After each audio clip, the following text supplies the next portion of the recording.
aqui a coordenação geral do sindicato para a gente iniciar a abertura ao congresso, em homenagem ao companheiro Pedro Alcântara e Chicão, e terá esse debate com o nosso pró-reitor de administração, o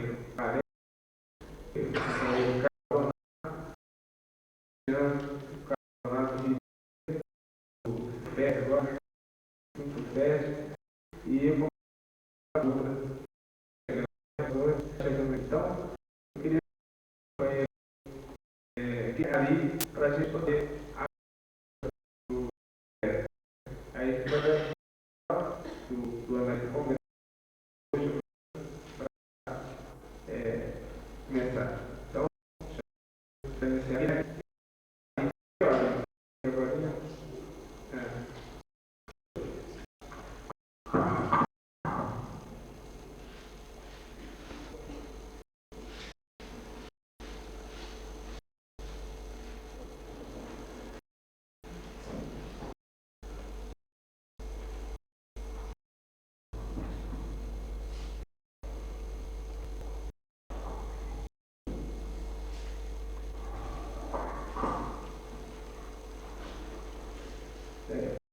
tem aí o companheiro do Vale de Jequitinhonha, que chama Cadeira, que ele foi fazer aqui na Rádio Chicão e não. Bom, vamos então começar. A gente queria então iniciar a nossa conversa, né, com a homenagem que a gente tinha anunciado ao nosso companheiro Pedro, que a gente perdeu. Foi um companheiro que foi presidente da associação da SUFEM, que era o nosso sindicato, né? Nossa associação que tinha um caráter sindical, foi presidente da nossa federação, da FASULA. Então foi alguém que é um retrato da história do movimento, alguém que esteve presente em todas as nossas lutas. As pessoas mais antigas, até os novos, né, tiveram a oportunidade de conhecer o companheiro Pedro. E o Pedro participou, né, do primeiro contífice, participou do congresso de fundação do nosso sindicato e sempre foi um companheiro que deu a sua valorosa contribuição ao nosso movimento. Pedro foi para nós uma perda muito grande, e nós, durante esse tempo, o que a gente tem feito, né, na verdade, é tentar trabalhar para construir um movimento que eu acho que é a melhor homenagem que nós podemos prestar a esse companheiro. Mas mesmo assim isso é pouco, né? Entendendo que isso ainda é pouco, nós sempre que a gente fizer evento público, a gente pretende homenagear, né, e lembrar esses companheiros que deixaram a sua marca na história do movimento e, como diz o poeta, né, como diz o Marlene, as pessoas especiais, como esse companheiro, que não morrem, mas encantam. Né? Então eu acho que o companheiro Pedro Alcântara não morreu, né? E apenas deixou de pensar, deixou de falar, mas as suas ideias, a sua presença continua entre nós, né? Enquanto houver movimentos de trabalhadores, principalmente trabalhadores das universidades, a figura de Pedro Alcântara vai ser lembrada e a gente não vai deixar que seja esquecido todo esse tempo de história e toda essa participação. Outro companheiro que nós também devemos um grande tributo, né, o companheiro Chicão. Chicão foi jornalista da SUFEM, participou também da fundação do nosso sindicato. Era uma pessoa que, além de jornalista, né, poeta, também era um militante sindical, e não só era funcionário da entidade sindical, mas participava ativamente dos seus eventos, das nossas greves, e foi uma pessoa que alegrou o nosso movimento, e a sua inestimável contribuição a gente perdeu também, né, no acidente. E eu acho que também Chicão faz parte da história desse movimento, né? É personagem que o nosso movimento não vai esquecer. E hoje quando a gente está no segundo ano já do sindicato, estamos avançando para uma proposta de organização dos trabalhadores, nós gostaríamos de lembrar essas pessoas enquanto pessoas que não vão ser esquecidas do nosso movimento, enquanto pessoas que, apesar de não estar aqui mais, a lembrança das ações dessas pessoas continuam vivas para a gente. Então, a gente queria chamar para fazer parte aqui da mesa a nossa companheira Dora, foi então companheira do Pedro Alcântara, e o companheiro Carlos Maldonado, da Universidade Federal do Rio de Janeiro, do CINTUFES, e por muito tempo acompanhou a gente nessa luta, acompanhou o Pedro. A gente convidou o Carlinhos, além de participar do debate, também para fazer um discurso de homenagem ao Pedro Alcântara. E gostaria também de chamar para fazer parte da mesa nosso companheiro Claré, hoje pró-reitor de administração da UFMG. Se tiver alguma outra entidade presente, por favor, manifeste aqui na mesa para a gente também chamar para fazer parte da mesa. Eu passaria então a palavra ao companheiro Guilherme para abrir o congresso e a gente já encerra. Então tá. Guilherme está abrindo mão aqui. Então eu passaria de imediato a palavra ao companheiro Carlinhos para fazer homenagem ao nosso companheiro Pedro Alcântara.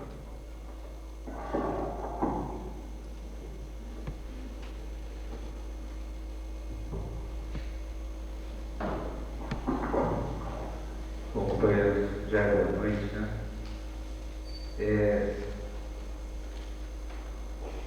Eu acho que não tem muito jeito da gente tentar construir homenagem a figuras como Pedro sem a gente relatar um pouco do que era a sua expectativa do processo.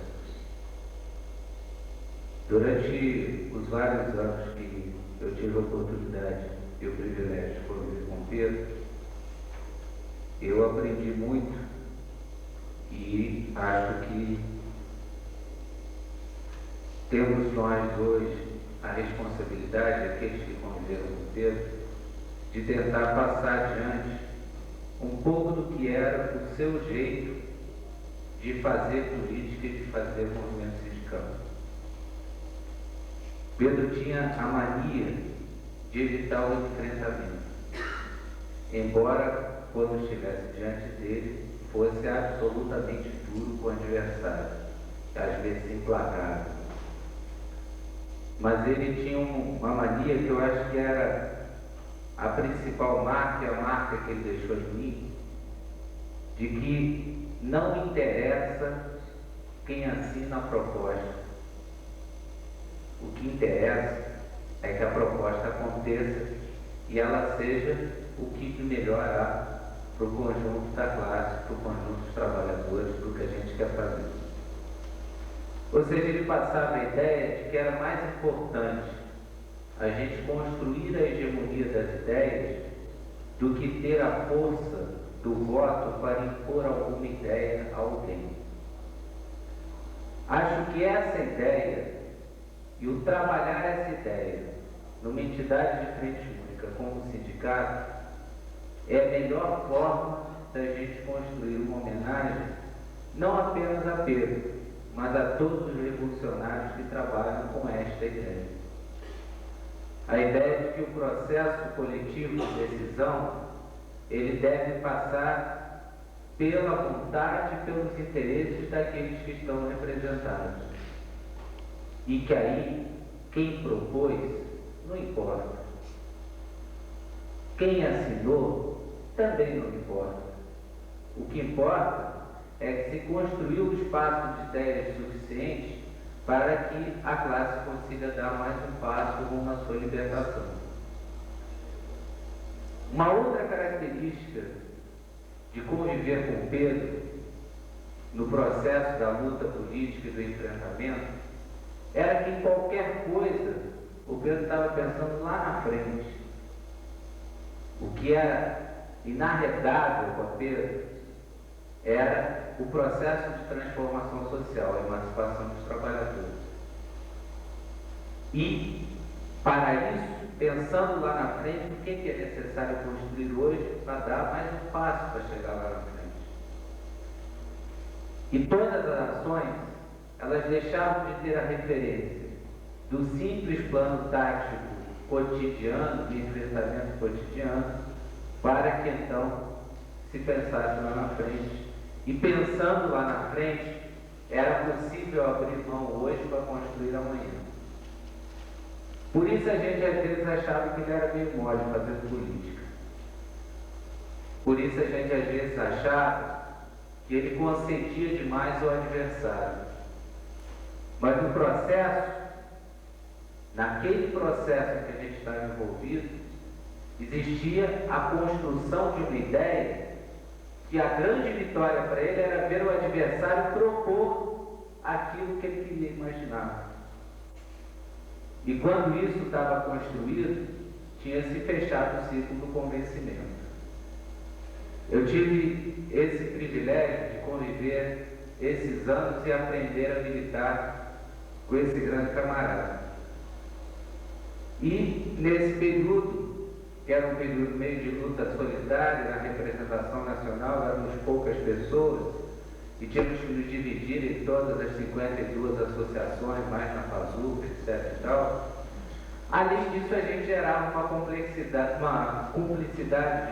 pessoal, onde Dora e Neuza, respectivamente companheira de Pedro e minha companheira, eram assuntos do nosso cotidiano, até porque às vezes a gente passava mais tempo junto um com o outro do que propriamente com as nossas companheiras. Isso gerou uma outra parte do Pedro, e que na verdade talvez fosse a grande matriz desse jeitão dele de fazer política, que era o fato de ser uma pessoa absolutamente sensível, que era capaz de suspender uma reunião e sair e deixar outro companheiro tocando para dar conta de acudir um problema de alguém, sem cumprir a tarefa, mas se preocupando com as pessoas. E ele dizia, ainda bem que a gente faz política com pessoas, senão seria muito chato. E, ao se construir esses espaços políticos com pessoas, às vezes a gente se envolve tanto nas nossas tarefas, no cotidiano, no que tem que ser feito, no que tem que ser construído, que a gente acaba atropelando as pessoas. A gente acaba passando por cima das pessoas. E ao fazer isso, a gente gera um conjunto de problemas que não vão se refletir necessariamente na ação política, mas que poderão estar estimulando a construção do revolucionário. Eu não estou preparado para continuar esse negócio não, porque não vai dar certo. Mas eu queria tentar terminar, antes que eu não consiga continuar falando, dizendo uma coisa. A última vez que eu estive em Belo Horizonte foi por ocasião do enterro do companheiro. E de lá para cá eu tinha bloqueado essa cidade. Não vinha para cá e tal, não sei o quê. Até que um companheiro me encontrou em Brasília e me convidou para vir aqui, porque ia ter essa homenagem. E aí eu me dei conta que eu não estava cumprindo, ao longo desse tempo, a homenagem que eu acho que Pedro gostaria que a gente lhe fizesse. Continuei militando esse ano, mas todos os projetos que a gente estava desenvolvendo juntos, a época que o companheiro adoeceu, estava falando isso com dor agora, eu havia suspendido da minha cabeça, tinha parado de escrever sobre o tema, tinha parado de formular sobre o tema. E acho que a minha vinda aqui me ajudou a fazer essa autocrítica pública. E voltei a escrever sobre o tema. voltei a produzir sobre isso. Que eu acho que a grande homenagem que todos nós podemos fazer a esse grande camarada é conseguir seguir construindo a organização da classe trabalhadora rumo à emancipação, rumo à sociedade socialista. Era isso que ele sonhava. Foi isso que o fez nos aglutinar, foi isso que fez ele gastar tempo, né, para nos ensinar a militar, para passar a sua experiência. É isso que nos une e que, apesar das divergências que a gente possa ter, nos une também lá na frente. Essa talvez seja a grande homenagem, continuar asfaltando o caminho do socialismo. E isso se faz garantindo um sindicato forte, garantindo que tenha trabalho real na base, garantindo que a hegemonia das ideias se sobrepõe à força, né, e à truculência do, às vezes, poder chamado, aspas, democrático do voto da maioria. Às vezes, conceder à minoria uma proposta pode ser a chave da vitória lá na frente, com todo mundo junto numa entidade frente única. Isso é o sindicato. E esses são os caminhos de organização dos trabalhadores para a gente chegar lá. Chegar lá no sonho de todos nós, chegar lá no sonho do Pedro, chegar na sociedade sem exploradores, sem exploradores. Obrigado, gente. Eu não vou continuar, senão não vou aguentar.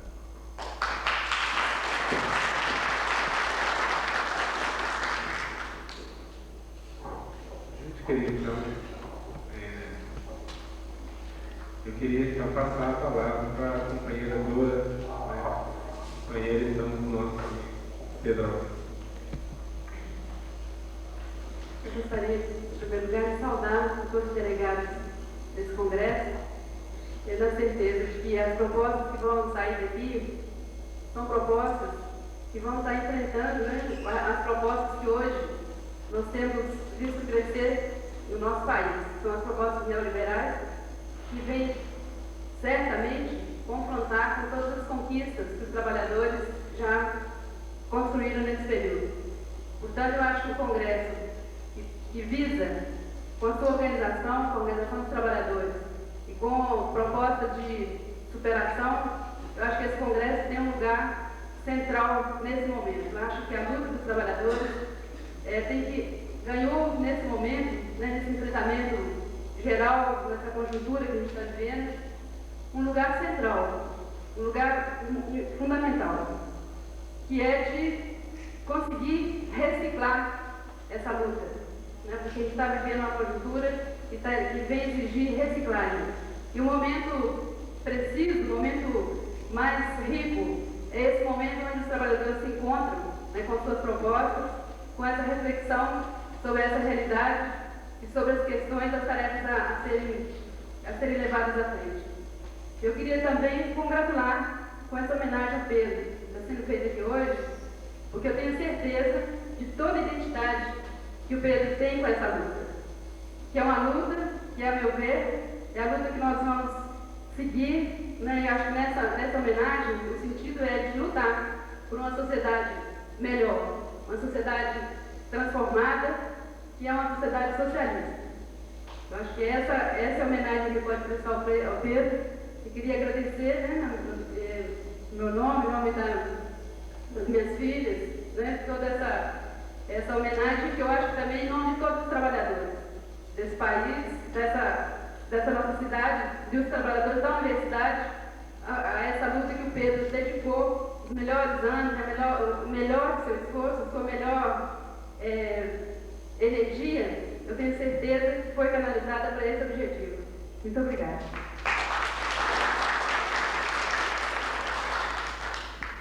Gente, então, a gente queria, chegou aqui o companheiro Cristiano da FASU, a gente queria chamar para fazer parte da mesa. E nossa homenagem, ao companheiro Pedro Alcântara, estava previsto, né, essa intervenção do Carlos e da Dora, que eu esqueci de falar também, né,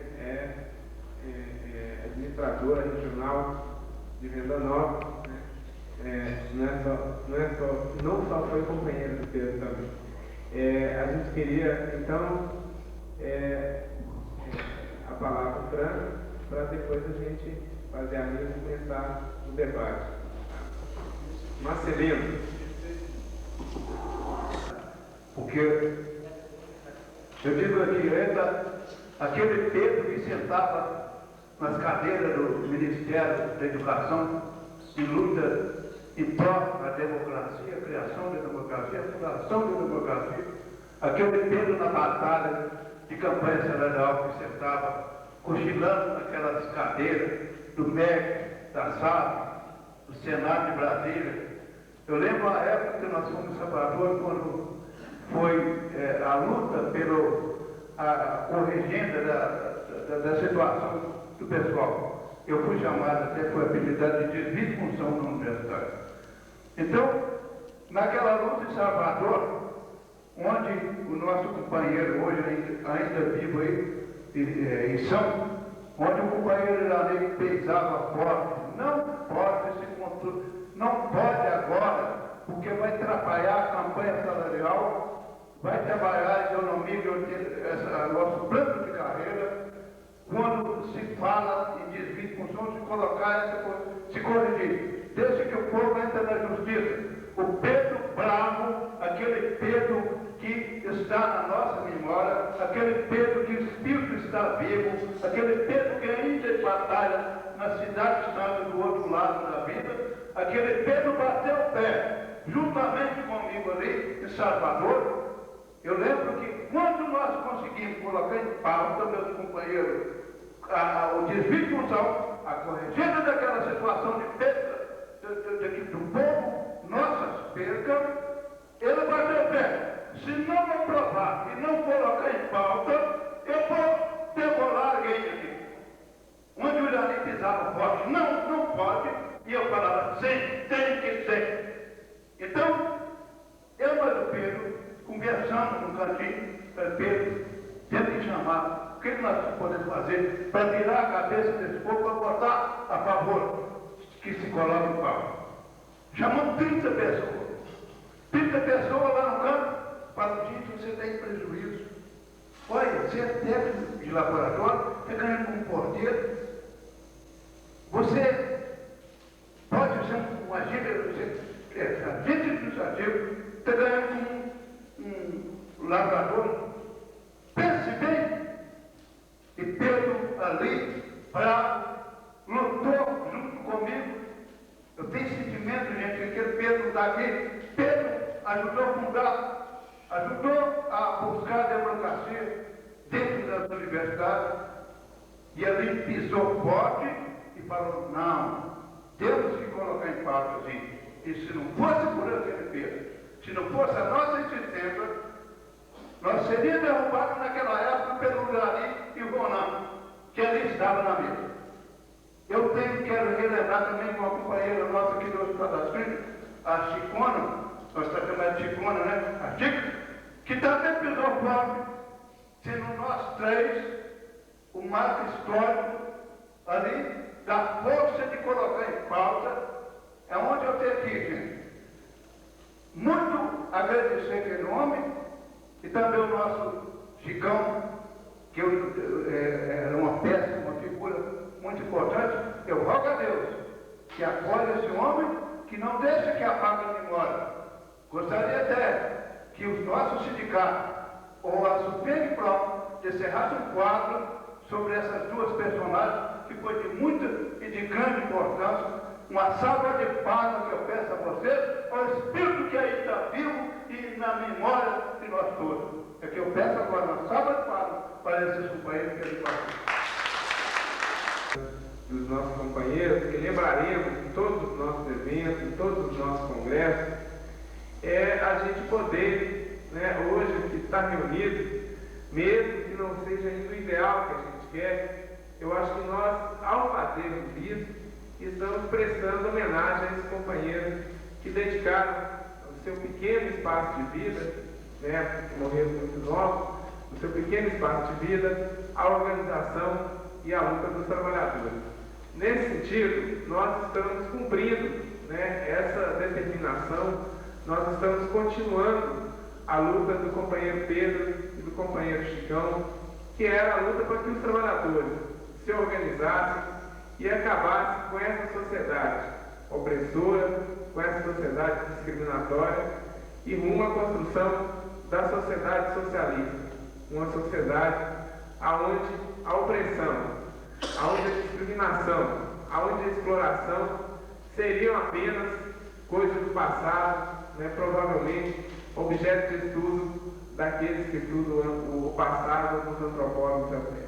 Eu acho que os companheiros Pedro e Chicão se engajaram de corpo e alma nessa luta e nós temos que continuar a luta deles. E essa homenagem que fizemos agora, na abertura do nosso congresso, é apenas o começo.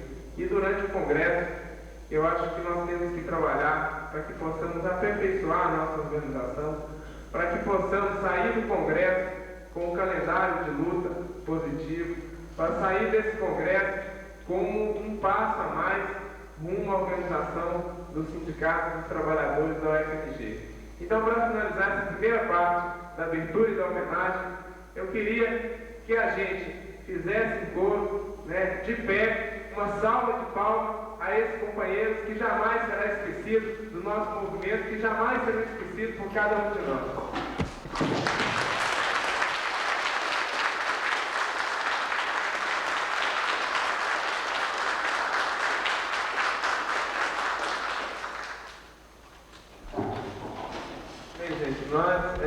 Então, a gente queria agradecer muito a presença, né, o deslocamento do companheiro Carlinhos, do Rio de Janeiro, e também o nosso muito agradecimento à companheira Dora por ter nos prestigiado aqui nessa homenagem. Nós agora então passaríamos, né, para a segunda parte aí, que seria um bate-papo, um debate, né, com o companheiro Clares, Carlinhos e Cristiano, que o Guilherme dirigiria o debate, sobre aí a universidade e as perspectivas, né, do novo governo. Eu só queria o seguinte, que a Dora e o pessoal está convidado também a ficar para o debate, né, e a gente continua daqui.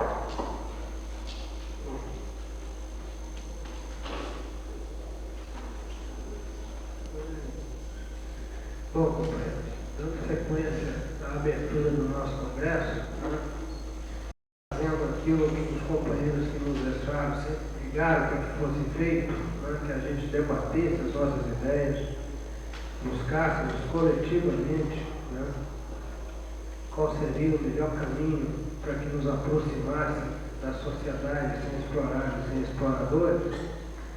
A gente vai trocar algumas ideias aqui agora, para bater um papo sobre a situação da universidade, né, e dos seus trabalhadores. Né. A gente viveu, né, nesses últimos anos, né, momentos de vai e vem, né, a respeito de várias propostas para a universidade, estadualiza a universidade, privatiza a universidade. As empresas que dirigem o projeto político da universidade são os trabalhadores que devem dirigir o projeto político da universidade. A universidade deve produzir para as empresas, deve produzir para o conjunto da sociedade, enfim, né, as várias opiniões estão girando, né, por aí. E a gente vai aproveitar esse momento para compreender, né, um pouco mais a instituição onde a gente realiza o nosso trabalho, onde a gente realiza as nossas tarefas, né, que geram os nossos sustentos, os nossos, né, e aonde a gente trava coletivamente motive conjuntamente a nossa luta política. Né? Vai abrir o nosso debate o Cristiano, companheiro ali da executiva da FASUBRA, né? Depois a gente vai ter o professor, né? Colega de luta, Claré, né? E o Carlinhos. Depois a gente vai conversar entre a gente, né? Através de perguntas, né? Para poder a gente ganhar, né? O máximo possível das informações e do conhecimento que, sem dúvida, os companheiros têm, né? Para poder nos ajudar a enriquecer, né? A nossa compreensão sobre a vida da universidade. Então, Cristiano.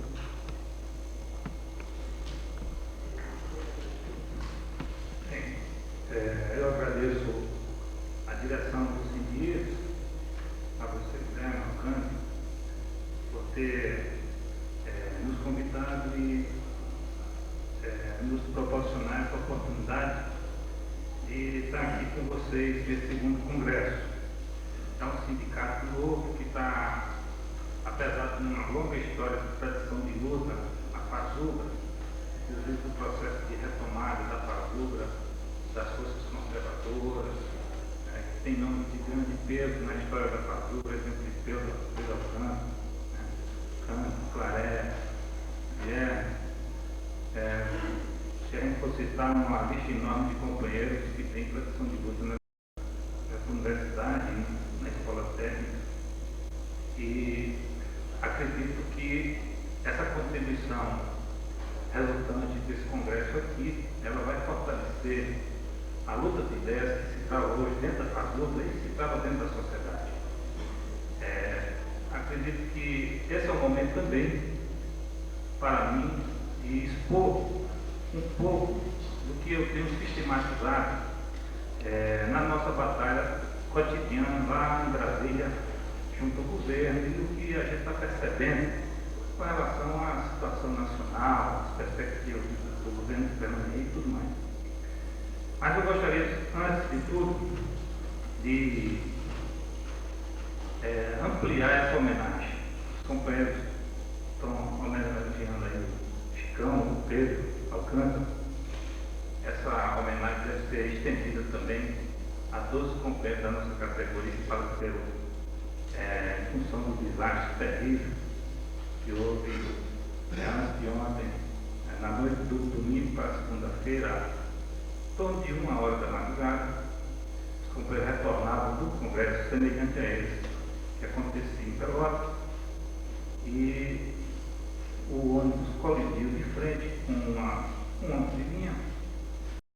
Eles iam a Porto Alegre, e nessa colisão, de imediato 11 companheiros faleceram, e hoje faleceu mais um companheiro. Inclusive um dos diretores da Direção Nacional da FASUBRA. Bom, hoje foi o Antônio, esse não é da direção da FASUBRA, né? Mas o Rui, né? Raul, que era da direção nacional.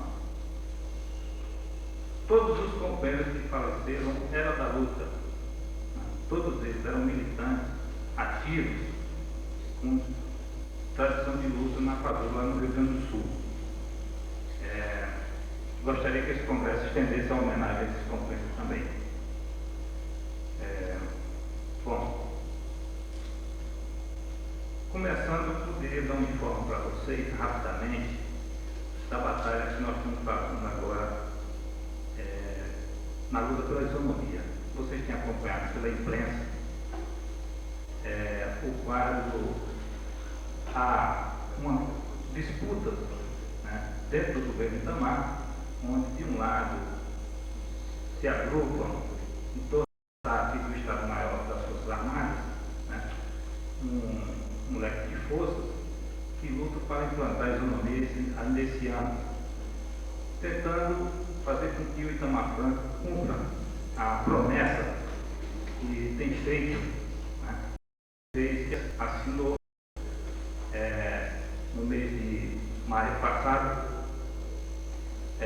o relatório da isonomia em que asseguraria a implementação da primeira etapa ainda esse ano. Transposição da tabela, isonomia do executivo no primeiro momento, depois com a unificação da tabela de distritos poderes, extensão da carga de 170%, e tudo mais. Do outro lado, o fator resistente à fazenda, o Fernando Henrique e Cooper, Ciro Gomes, né, de que não atendem essa demanda, nem essa demanda, nem o do salário mínimo em torno de R$100. Essa peleja está bastante aquecida. Há uma notícia veiculada pela imprensa de que até sexta-feira, antes do Itamar viajar para a Europa, ele assinaria o acordo da primeira etapa para questões de economia. Hoje nós fomos, a nível da Coordenação Nacional dos Institutos Federais, para uma audiência na SAF. Nós tínhamos definido o calendário de negociação, já havíamos tido 2 reuniões antecedentes para essa de hoje.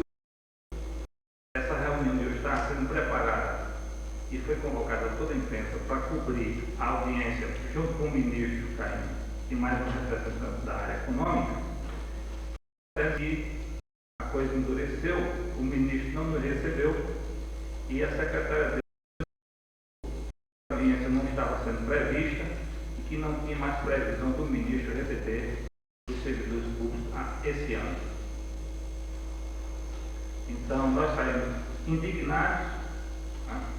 Hoje a esplanada do Ministério também foi palco uma enorme paciência dos aposentados, que são vítimas do governo Itamar, eram uma das principais vítimas no governo Fernando Henrique Cardoso. Já foi dito aqui pela compradora de que desafios enormes. E aí eu vou tentar sistematizar um pouco do que eu estou pensando de dimensionamento desse. Eu acho que no Brasil, na história do Brasil, nenhum governo vai tomar posse em uma situação tão favorável, propícia, para implantar um programa que foi posto em um curto período de tempo, as eleições. Acredito que os trabalhadores e o público não fez uma leitura correta desse programa, mas que foi no primeiro turno, derrotando um nome forte de tradição de luta, representando os trabalhadores e os setores populares e democráticos da nação, que é o Lula, e que esse nome foi pinçado da intelectualidade brasileira, de uma tradição de luta social, uma pessoa limpa, de imagem limpa para a sociedade. Esse nome foi pinçado pela direita, pelas forças neoliberais, porque o conservador se procurou um quadro para concorrer às eleições. Não tinha Antônio Carlos Magalhães, não tinha Marco Maciel, não tinha os nomes conservadores da política brasileira. Foram pensar um intelectual com forte influência na intelectualidade, na academia, nas universidades, né? E simpático para a opinião pública.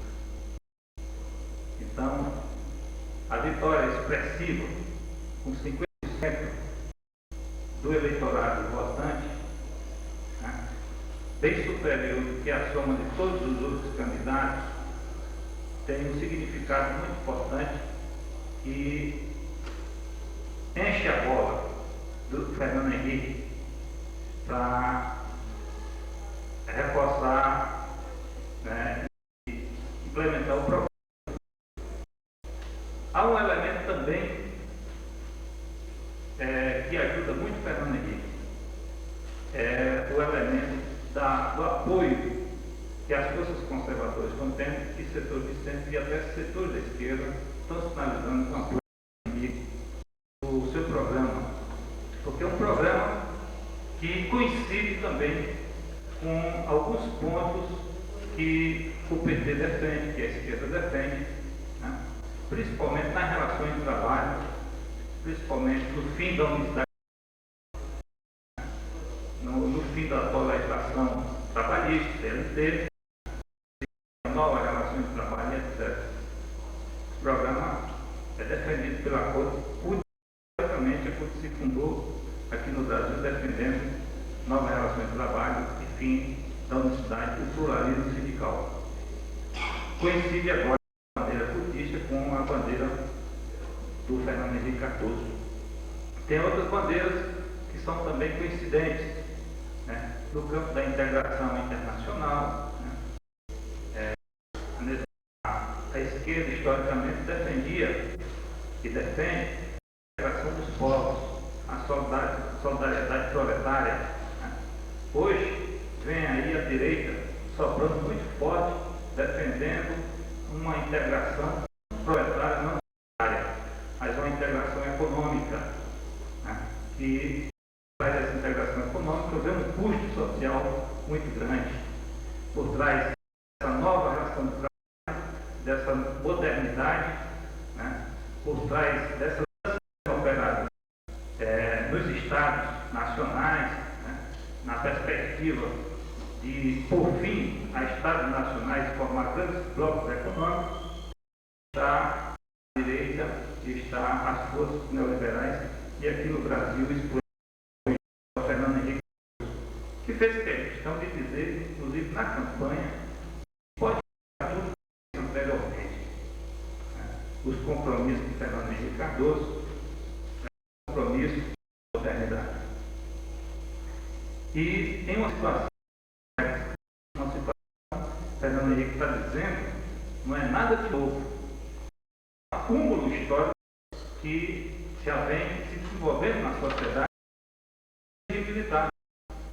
Desde 69, quando a lei da reforma da administração pública, onde se separou as administrações diretas, se criou as empresas estatais, né?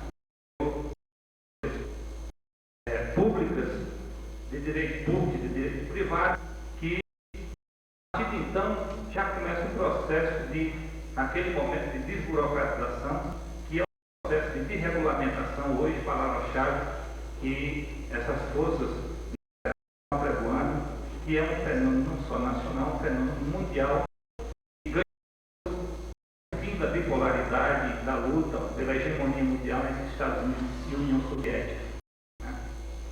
Hoje o quadro central é que, por força do fim dessa bipolaridade, com a queda do socialismo, do modelo soviético europeu, os Estados Unidos ganham força na ONU e, junto com 4 países, são mais fortes do mundo. E daí a proximidade, né,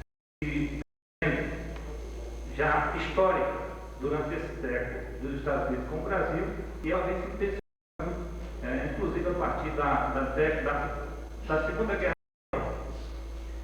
E essa relação tende a ser muito mais próxima, já a partir do discurso do George Bush, em 90, o programa Iniciativa para as Américas, em que aponta a construção de megablocos, megamercados, né, aqui na América. Primeiro o NAFTA, depois o CARICOM, o Pacto Andino e no Cone Sul, o Mercosul. Essa conjunção de megablocos, megamercados, sob a liderança dos Estados Unidos, que hoje é o senhor rei da humanidade, é quem dá a arma na mão e dita a sua política internacionalmente. Fernando Henrique, agraciado com o apoio do Bill Clinton, agraciado com o apoio dessas forças internacionais que dominam o capital financeiro, industrial. Aqui no Brasil, já vem, como falei, vem acumulando essa influência neoliberal. E aí, conjuminou com a vitória do Fernando Henrique. O Fernando Henrique teve um apoio, né, na campanha que nem o presidente da República, nem Collor, ninguém nunca teve um apoio tão fantástico como ele. Toda a mídia estava a favor de Fernando Henrique. Toda a mídia, quase sem exceção, a grande mídia estava a favor de Fernando Henrique. todos os canais de televisão. Né? A burguesia, a elite, em peso, favorável a Fernando Henrique, abandonaram o projeto de Quércia, abandonaram o projeto de Brizola, né? Rejeitaram o projeto de Amin, que viam que a direita, cansada, escorraçada no Brasil, enxotada pela campanha da direita, pelo fim do regime militar, nas eleições, vinham no crescente, né? A ideia de Paulo Maluf, Amin, abandonada. Né? Foram buscar um cidadão, como já falei, no campo da esquerda, democrático, com tradição de luta, uma pessoa limpa, íntegra. Então, esse é o desafio que nós vamos ter para frente. E quais são as ideias concretas para a política econômica? E qual o problema que estamos defrontando hoje? A principal base de apoio da vitória de Fernando Henrique foi o Plano Real. Se o Plano Real fracassa, cai por terra a credibilidade de Fernando Henrique. A credibilidade do governo está no plano de estabilização econômica, está no Plano Real. Se o plano se acaba daqui para março, Fernando Henrique vai ter que governar como o Fujimori está governando lá o Peru. Vai ter que fujimorizar o Brasil. Vai ter que se assenhorar dos militares para poder governar, porque vai perder a credibilidade. Esse é o drama do governo. Agora, tem condição de manter o plano de estabilidade? Tem condição. Vai fazer operações e essas operações têm custo social. A primeira operação violenta é a do arrocho salarial. É de congelar salários. E congelar salários de forma brutal. Congelar salários com perdas embutidas em um ano. É um ano que nós temos que dar trabalho para corrigir os salários. O outro mecanismo, com o fim do IPMF, que para o ano não vai haver mais desconto do IPMF, desaparece da receita do governo 6 bilhões de dólares. 6 bilhões de dólares, ou seja, 1/3 da demanda que o país paga de dívida externa.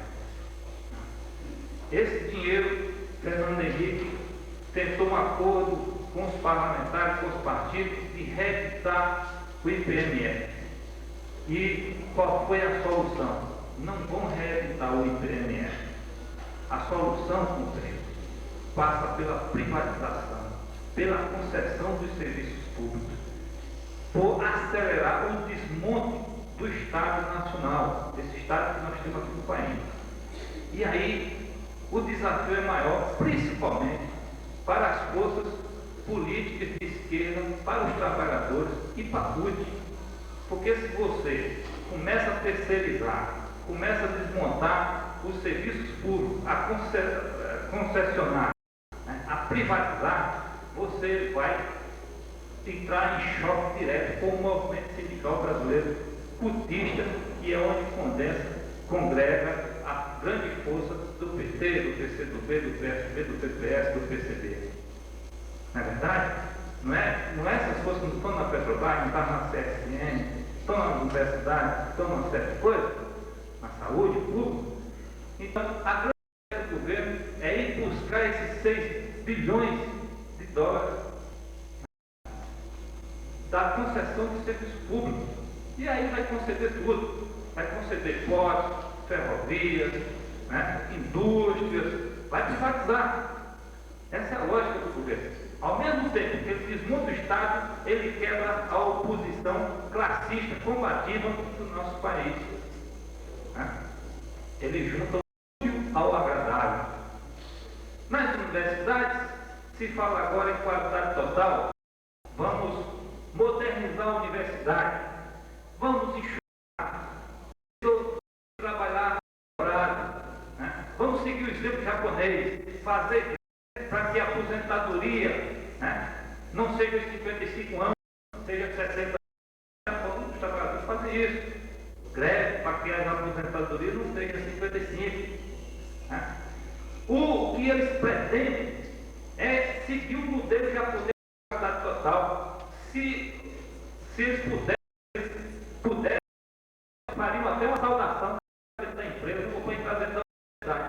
Rezar uma para que seja produtiva e que o lucro cada vez aumente, porque vai redundar também em ganho salarial. Essa nova ótica da moderação em japonês, na verdade, trabalhar 52 horas como se trabalha no Japão. A ótica deles é o lucro máximo. Vamos nacionalizar, vamos enxugar. O Brasil tem que ser a super grande potência mundial. O Brasil é candidato a sentar no Conselho de Segurança Nacional da ONU. Tem 5 países, o Brasil tem direito a disputar uma vaga. É isso. Eles querem um Brasil forte, rico, bilionário, mas às custas dos trabalhadores pobres morrendo de fome, das universidades, a serviço capital, do apoio salarial. Esse é o custo que vem para os trabalhadores. Esse tipo de Brasil não serve para nós. Já dizia Pedro Alcântara. O Brasil que serve para nós é o Brasil socialista. E essa luta que o Pedro travou, que os companheiros lá do Rio Grande do Sul deliberaram também em Congresso que a Fazuda defende o socialismo, eu acho que esse Congresso tem que dar esse reforço na tradição mineira dos combativos e dos fascistas. Né? O futuro do nosso país é socialista. É por ele que nós lutamos.